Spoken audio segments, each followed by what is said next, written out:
नमस्कार, मैं हूं हित किशोर शर्मा और आप देख रहे हैं वॉइस ऑफ राइट्स। राष्ट्रपति चुनाव में एनडीए प्रत्याशी द्रौपदी मुर्मू को समर्थन मिल रहा है। घबराई कांग्रेस ने एक बार फिर आरोप लगा दिया। ये माना जाए कि सिर्फ सुर्खियां बटोरने के लिए नोट फॉर वोट का ये आरोप लगाया गया है। पार्टी के विधायक उमंग सिघार ने कहा कि उन्हें 50 लाख रुपए की पेशकश की गई। एक अन्य विधायक पांचीलाल मेढ़ा ने कहा कि एनडीए के पक्ष में मतदान के लिए उन्हें मंत्री बनाने का प्रस्ताव भाजपा ने दिया है। दोनों ही विधायक अपने आरोपों के साथ कोई साक्ष्य नहीं दे पाए। दूसरी तरफ भारतीय जनता पार्टी ने एक बार फिर तर्क है कि एनडीए की राष्ट्रपति उम्मीदवार को वैसे भी इतना समर्थन मिल रहा है। और इसी विषय पर बातचीत के लिए हमारे साथ धर्मपुरी से विधायक पांचीलाल मेढ़ा जी जुड़े हुए हैं। मेढ़ा जी, एक बार फिर हॉर्स ट्रेडिंग का डर सता रहा है आपको या भारतीय जनता पार्टी को, यह तो ईश्वर ही जाने, लेकिन फिर चर्चा में है कि विधायकों को खरीदने की कोशिश हो रही है और खरीद फरोख्त के जो तमाम आरोप हैं वह आरोप कांग्रेस की तरफ से लगाए जा रहे हैं। मेढ़ा जी, क्या आरोप है आपकी तरफ से? जिस तरह से अन्य जो विधायक हैं वो आरोप लगा रहे हैं कि भारतीय जनता पार्टी खरीद फरोख्त की कोशिश 13 तारीख को गुरु पूर्णिमा के दिन मैं पुणे के पास मेरा गुरु परम पूज्य गुरु जी का स्थान है, नारायण महाराज जी का, नारायणपुर, श्री क्षेत्रपुर नारायणपुर, वहाँ गया हुआ था। वहाँ 5:30 और 6 के बीच में गुरु पूजन का कार्यक्रम चल रहा था। 2-3 घंटे का कार्यक्रम रहता है। तो वहाँ पर गुरु पूजन के समय मेरा किसी का कॉल आया है कि आपको भोपाल कल आ रहे तो हमारे संपर्क करेंगे क्या? मैंने बोला क्या बात है? मैं समझा कि कोई बैठक के बारे में बोल रहे होंगे। तो उन्होंने कहा कि आपको जो मुर्मू जी है उनको क्या आप राष्ट्रपति के लिए आप वोट करेंगे क्या? मैंने बोला यार मेरा कोई पार्टी का हमारा ये सिंबल है नहीं, और पार्टी का सिंबल माननीय सोनिया गांधी जी और राहुल गांधी जी की तरफ से, हमारी कांग्रेस पार्टी की तरफ से आदरणीय सिन्हा जी को ऑथराइज किया है जी। और कल हमारी कमलनाथ जी बैठक ले रहे हैं विधायक दल की, उसमें जो डिसाइड होगा वो हम करेंगे। तो उन्होंने कहा कि नहीं, अगर आप करना चाहें, वो भी आदिवासी है, आप भी आदिवासी हो। मैंने बोला आदिवासी मैं हूँ तो आदिवासी का हक मोदी जी दे का रहे। आदिवासियों का तो जो केंद्रीय हितग्राहक मूलक जो योजनाएं आती थी उसका पैसा आता था, सब इन्होंने बंद कर दिया। और आप वोट लेने की राजनीति के लिए हमको प्रलोभन दे रहे हैं। तो बोले आप भोपाल आके मिलेंगे क्या? मैंने बोला मैं भोपाल आके मिलूंगा भी नहीं और आप मुझे आज के बाद फोन भी मत लगाना। इस प्रकार से मैंने उनको कहा। मेढ़ा जी, जिसमें जो आप विषय बता रहे हैं, उन्होंने कहा कि राष्ट्रपति पद के उम्मीदवार हैं द्रौपदी जी, क्या आप उनको वोट करेंगे? क्योंकि आप भी आदिवासी हैं, आदिवासी क्षेत्र का प्रतिनिधित्व करते हैं, वह भी आदिवासी हैं, तो वोट अपील तो की जा सकती है। इसमें खरीद फरोख्त जैसा कोई विषय था क्या? नहीं, उन्होंने कहा कि मंत्री पद का भी उन्होंने आश्वासन दिया मुझे, अगर आप आगे बात करेंगे तो हम आपको मंत्री पद भी दिला सकते हैं। अच्छा। मैंने बोला यार, बोले आप वही भी वर्तमान में विधायक है तो आपको मंत्री पद भी दिला सकते हैं। मैंने बोला मुझे मंत्री नहीं, मैं विधायक हूँ कांग्रेस पार्टी की तरफ से, तो ये जो मंत्री है उनसे मैं अभी भी कम नहीं हूँ। ऐसा करके मैंने उनको बोल दिया और मैंने संपर्क करने से भी मना कर दिया। ये हुआ। बिल्कुल मेढ़ा जी, लेकिन ऐसा आखिर होता क्यों है कि भारतीय जनता पार्टी को ये भारतीय जनता पार्टी के जो भी लोग हैं, इनके नेता है, ये सिर्फ किसी भी बहाने से लोगों को लालच दे करके, प्रलोभन दे करके सत्ता हासिल करना चाहते हैं। और इतना बड़ा राष्ट्रपति पद का जो सार्वजनिक रहता था, इन्होंने पार्टी फोरम बना दिया राष्ट्रपति के पद को। और पहले तो कभी हमने नहीं सुना था कि किसी पार्टी की तरफ से राष्ट्रपति बनाया जाता था। अभी आज इन्होंने आदिवासी के रूप में इन्होंने, हमारा राज्यपाल भी है, तो राज्यपाल जी को अभी तक ऐसा कोई आदिवासियों के लिए, मध्य प्रदेश में बाहुल्य क्षेत्र है आदिवासियों का, वहाँ इन्होंने क्या कर दिखाया राज्यपाल साहब ने? मुख्यमंत्री जी भी बार बार घोषणाएं करते हैं और ये इन्होंने कोशिश मेरे से करी थी कि यार आप राष्ट्रपति को पद देंगे, आपका आदिवासी, आप भी आदिवासी है। मैंने बोला मैं भी आदिवासी हूँ, पर पार्टी फोरम के लिए मैं आदिवासी नहीं, मैं कांग्रेस का सिपाही हूँ और कांग्रेस का सिपाही बन के रहूंगा। और इस प्रकार से उन्होंने कोशिश करी थी। कुल मिला के ये कि आप भोपाल आके मिलेंगे तो हम मिल के बात करेंगे। तो मैंने बोला मुझे आपसे बात नहीं करना और फोन भी मत लगाना। बिल्कुल। तो ये इस तरह कुल मिलाकर प्रलोभन देने की बात इन्होंने पिछले महीने तो मैं आपको ये बताना चाहता हूँ कि पिछली बार की इस प्रकार से जब विधायक खरीदे थे इन्होंने, तब भी हमारे पास ऑफर आए थे, पैसे ले लेके घूम रहे थे कि आप आ जाओ, आपको पैसे भी देंगे, मंत्री भी बनाएंगे। मैंने बोला हमको पार्टी ने 3 बार मुझे कांग्रेस पार्टी ने विधायक का टिकट का उम्मीदवार बनाया और दूसरी बार का विधायक बनाया। थी कांग्रेस पार्टी कहीं न कहीं सामान्य व्यक्तियों को भी या आदिवासी ST SC के लोगों के लिए हित कराई है, क्योंकि मैं छोटा सा परिवार का व्यक्ति, गांव से मुझे एक छोटे से व्यक्ति को अगर कांग्रेस पार्टी ने इतना बड़ा ओहदा दिलाया, पार्टी में आपने टिकट दिलाया और टिकट देकर के विधायक बनाए, तो ये मेरे लिए क्या, मेरे जीवन के लिए सबसे मतलब अहम भूमिका उन्होंने करी है। तो मैं क्या ऐसा कांग्रेस का ऋणी हूँ कि मैं जीवन भर उनका ऋण नहीं उतार सकता पार्टी का, तो ये मुझे क्या खरीदेंगे। और वह तमाम लोग जिन्हें मंत्री तक बनाया कांग्रेस ने, वह भी तो अलविदा कह गए कांग्रेस को। मतलब आप नहीं, वो लालची लोग थे।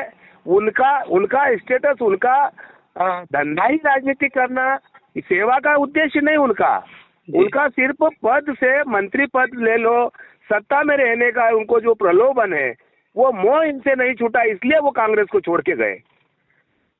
ऐसा हमको सत्ता का लोभ नहीं, हम जनसेवक के रूप में आज जो काम कर रहे, पहले से 20 साल से मैं सेवा करता आ रहा हूँ, है ना। 20-25 साल हो गए मेरे को। पहले जनपद सदस्य रहा, जिला पंचायत सदस्य रहा और उसके पहले भी कई सेवाएं देते रहे। तो कांग्रेस पार्टी ने इस लायक हमको समझा, वो टिकट दिलाया। तो आज अगर नहीं भी कोई विधायक बनता तब भी हम सेवा करते ही हैं भाई। ये कांग्रेस पार्टी ने अगर हमको हमारी सेवाएं देखी होगी तो टिकट मिला होगा हमको, ऐसा। बिल्कुल। तो हम आज धोखा करके क्या करेंगे। लेकिन मेरा सवाल यह है कि किसी भी समीकरण से अभी जो राष्ट्रपति का चुनाव है उसमें ऐसा नहीं लगता कि भारतीय जनता पार्टी को कहीं खरीद फरोख्त की आवश्यकता है। आप पूछो उनसे भाई, ऐसी खरीद फरोख्त की राजनीति की आवश्यकता तुमको क्यों पड़ी। हम भी ये पूछना चाहते हैं। हम तो स्वेच्छा से वोट देंगे ना। अभी तक हमने 3 बार हमने वो दिया, मत दी है, पर अभी तक ऐसा किसी भी समय ऐसा खरीदने फरोखने का कोई मौका ही नहीं मिला और नहीं कोई मतलब ऐसा कुछ कभी ऐसा मूवमेंट बनता था। ये तो सब दल मिलके राष्ट्रपति बनाते थे। ये पहली बार ऐसा हो रहा है कि बीजेपी ने अपनी पार्टी फोरम पे किसी राष्ट्रपति को खड़ा कर दिया और अब सिन्हा जी को कांग्रेस पार्टी ने भी किया। तो इस प्रकार से खरीद फरोख्त की बात आ गई। सियासत में भाजपा हो या कांग्रेस, मैं डाल तू पात की स्थिति है और वह स्थिति इस वक्त भी दिख रही है। राष्ट्रपति का तो इन्होंने महत्व खत्म कर दिया ना भारतीय जनता पार्टी के लोगों ने, इनके नेताओं ने, मोदी जी ने। अब वो बनाएंगे ऐसे, कोई इशारे पे चलेगा राष्ट्रपति, वो उनके इशारे पे चलेगा और कुछ बोलेगा नहीं। लेकिन ऐसे में ये जो परिस्थितियां हैं ये लोकतंत्र पर सवाल तो खड़ा करती हैं। हालांकि लोकतंत्र बनता है उन तमाम लोगों से। भाई आज लोकतंत्र को खत्म कर देंगे, संविधान को खत्म कर देंगे, फिर बचा क्या देश में। बिल्कुल। लेकिन आम व्यक्ति की बात कौन सुनेगा। लेकिन वहां से आरोप लगते हैं जो भी लोकतंत्र खत्म हुआ देश में उसके लिए कांग्रेस जिम्मेदार है। मध्य प्रदेश की सरकार को इन्होंने गिराया, महाराष्ट्र की सरकार को गिराया, इन्होंने गोवा की सरकार को, इस प्रकार से कई सरकारों को इन्होंने गिरा करके, लोगों को खरीद फरोख्त कर करके, सरकारें गिरा करके इन्होंने प्रजातंत्र को खत्म कर दिया, लोकतंत्र की इन्होंने हत्या करी है। और आज भी पूरा देश देख रहा है इनको। ये ऐसा करके क्या ये दिखाना चाहते हैं भाई, आप देश के प्रधानमंत्री हो, आपको कौन हटाएगा। फिर आपको ये प्रदेश में अन्य प्रदेशों में सरकारें गिरा करके क्या जरूरत पड़ गई। मेरा एक सवाल ये है कि आखिर भारतीय जनता पार्टी को ऐसा क्यों लगता है कि कांग्रेस के विधायक बिकाऊ हैं। ये भाव ये इनसे पूछो ना। अरे कांग्रेस के विधायक सर नहीं है बिकाऊ, पर जो गए हम तो उनको भी बोलना चाहते हैं कि आखिर में तुमको पब्लिक ने चुना है। हमारे पास भी ऑफर आए तो हमने तो ये कहा था कि कहीं हम ढोर रहे, जानवर हैं तो बाजार में बिकेंगे। ये बेंगलोर की मंडी में जैसे बिके, लोग हंसे, पूरा देश हंसा इनको। आज इनको पैसे ले लेके हमको भी प्रलोभन दिया गया था मंत्री का, फलाना का। अरे आज मंत्री हमको तो ईश्वर ने, पब्लिक ने, मतदाताओं ने विधायक बनाया, उसी पे खुश हम। और ये हमारा कोई ये पेतरक कोई धंधा नहीं है राजनीति करना या सत्ता को। हम तो सेवा कर रहे हैं और सेवा करते रहेंगे। चाहे विधायक रहे या नहीं रहे, कोई पार्टी में हम इतने बड़े ओहदे पे, अगर कांग्रेस पार्टी ने हमको टिकट दिया है, जिताया है मतदाताओं ने, तो हम उनके ऊपर खरा उतरना चाहिए। क्या ये गए, इनको पूछो कि क्या तुमने अपने क्षेत्र में पूछ के गए क्या? विधानसभा के इन सदस्यों को पूछो आप। हेलो जी, इनको पूछवाओ कि आपने अभी तक इनके क्षेत्र में जाके पूछा कि हम फलानी पार्टी के लोगों ने जिन्होंने जिताया, जो अभी तक केस लड़ रहे होंगे, इनके लिए बिल्कुल। तो ये थे कांग्रेस के विधायक मेढ़ा जी, जो अपनी बात कह रहे थे। खरीद फरोख्त की बात कही जा रही है, आरोप भारतीय जनता पार्टी पर लगाए जा रहे हैं। अब आरोपों में कितनी सच्चाई है ये तो मेढ़ा जी जाने या भारतीय जनता पार्टी जाने। फिलहाल लेकिन एक बार फिर खरीद फरोख्त की चर्चा जोरों पर है। और बातचीत के लिए जुड़े हैं हमारे साथ भारतीय जनता पार्टी के वरिष्ठ नेता राकेश शर्मा। हमारे साथ राकेश शर्मा जी मौजूद हैं। राकेश जी, प्रश्न ये है कि एक बार फिर खरीद फरोख्त के सवाल मध्य प्रदेश की सियासत में तैर रहे हैं। भारतीय जनता पार्टी को आखिर ऐसी क्या आवश्यकता राष्ट्रपति चुनाव में आन पड़ी है कि मेढ़ा जी और तमाम जो आदिवासी विधायक हैं उन्हें ऑफर दिए जा रहे हैं? खबर तो ये भी है कि जो कांग्रेस के दिग्विजय सिंह जी के धुर विरोधी हैं उन तक को ऑफर दिया गया है कि आप भी वोट कीजिए, और पैसे का ऑफर किया गया। मेढ़ा जी कहते हैं कि उनको मंत्री पद भी ऑफर किया गया है। तो क्या भारतीय जनता पार्टी को वाकई में ऐसी कोई आवश्यकता आज आन पड़ी है? देखिए हितकिशोर जी, हिंदुस्तान में बड़े पत्रकारों में आप शामिल हैं। सामान्य से व्यक्ति से भी आप पूछेंगे कि श्रीमती द्रौपदी मुर्मू जी भारतीय जनता पार्टी की राष्ट्रपति की उम्मीदवार हैं, एनडीए की जो राष्ट्रपति की उम्मीदवार हैं, वो भारी बहुमत से जीत रही हैं।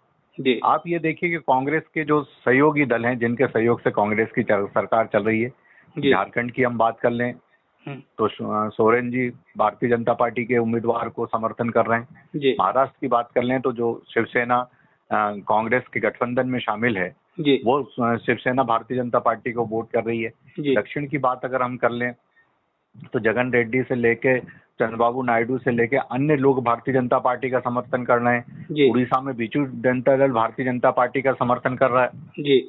छोटे दलों की तो हम बात ही नहीं कर रहे हैं। मेरा ये कहना है कि जब भारतीय जनता पार्टी का उम्मीदवार बहुत भारी बहुमत से जीत रहा है तो कांग्रेस क्या करे? आज आप ये देखिए कि कल यशवंत सिन्हा भोपाल आए थे। अगर इस विषय पे अगर वो नहीं बोलते एक शब्द, तो क्या आज आप इस विषय पे डिबेट कर रहे होते? कल की आपकी एक नीचे पट्टी में निकल जाता कि यशवंत सिन्हा आए और आके चले गए। और इस तरह के आरोप लगाने वालों से एक बार जरा ये जरूर पूछिए कि टीवी पर आकर, चाहे उमंग सिंगार हो, वो कह रहे हैं कि मुझे 45 लाख रुपए ऑफर किए गए। उसके बाद उसी वाइट में कमलनाथ कह रहे हैं कि हमारे विधायक को 1 करोड़ रुपए ऑफर किए गए। तो ये दो मुही बातें जो कांग्रेस के नेता कर रहे हैं, इसमें ये सिद्ध होता है कि झूठ बोल रहे हैं। और दूसरी बात, आजकल हाईटेक जमाना है हितकिशोर जी, हर व्यक्ति के पास हाईटेक मोबाइल है। वो कई मोबाइल तो ऐसे हैं कि जिसमें बात टेप करने की जरूरत नहीं है, अपने आप वो बात सामने वाले की टेप करता जाता है। कोई सबूत आज तक कांग्रेस पार्टी पेश कर पाई क्या? मेरा ये कहना है कि कांग्रेस के नेता इस तरह का व्यवहार करते हैं, इसलिए उनको लगता है कि लाइमलाइट में रहने के लिए, चर्चा में रहने के लिए। राकेश जी, मेढ़ा जी से मेरा सवाल यही था। मुझे लगता नहीं है कि इस राष्ट्रपति चुनाव में भाजपा को किसी भी तरह से खरीद फरोख्त की आवश्यकता है। तो वह उदाहरण देते हैं, खरीदना तो फितरत हो गई है भाजपा की। कांग्रेस की सरकार खरीद फरोख्त से गिरा दी, वो फ्लैशबैक में चले जाते हैं। देखिए हितकिशोर जी, मेरा एक निवेदन है, आज मध्य प्रदेश में शिवराज सिंह चौहान जी की सरकार पूर्ण बहुमत से चल रही है।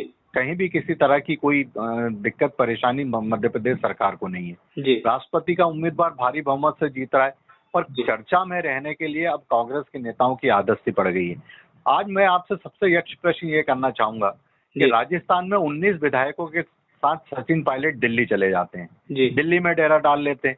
क्या उनको कोई खरीद फरोख्त कर रहा था? आप छत्तीसगढ़ की बात कर लीजिए तो कल ही टी.एस. सिंहदेव का बयान आया कि मेरे मुख्यमंत्री बनने के रास्ते खुले हुए हैं। और इससे पहले आपने देखा कि भूपेश बघेल पूरे विधायकों को लेकर दिल्ली में डेरा डाले हुए थे। आज गोवा की बात कर लें कि 11 विधायक बैठक से गायब हो जाते हैं। तो ये जो परिस्थितियां कांग्रेस में पैदा हो रही हैं, इसको देखते हुए चर्चा में किस तरह रहा जाए? आप मुझे ये बताइए कि विधायक कह रहा है मुझे 45 लाख। हाँ जी, एक मिनट में अपनी बात पूरी कर लूं। एक तरफ विधायक कह रहा है मुझे 45 लाख का ऑफर किया गया, और उसी प्रेस कॉन्फ्रेंस में कमलनाथ 1 करोड़ का आरोप लगा रहे हैं। तो क्या विधायक और कमलनाथ के बीच चर्चा नहीं हुई कि क्या फिगर अपने को मार्केट पे पेश करना है? और दूसरी बात, मैंने कहा ना, वह अलग अलग स्तर के नेता हैं, इसलिए उन्होंने कीमत अलग अलग बताई। उमंग सिंघार जी ने 45 लाख बोला, कमलनाथ जी का स्तर ज्यादा बड़ा है, उन्होंने 1 करोड़ बोल दिया। मेरा निवेदन है, पंचीलाल मीणा जी को कम से कम उस व्यक्ति का नाम बताना चाहिए था कि जिसने उनको इस तरह का ऑफर किया। कांग्रेस का कोई नेता किसी नेता का नाम नहीं बता रहा, किसी तरह की रिकॉर्डिंग नहीं बता रहा, किसी तरह का कोई सबूत नहीं बता रहा। और कांग्रेस के नेताओं पे जो मैं आरोप लगा रहा हूं कि इनकी आदत सी पड़ गई है।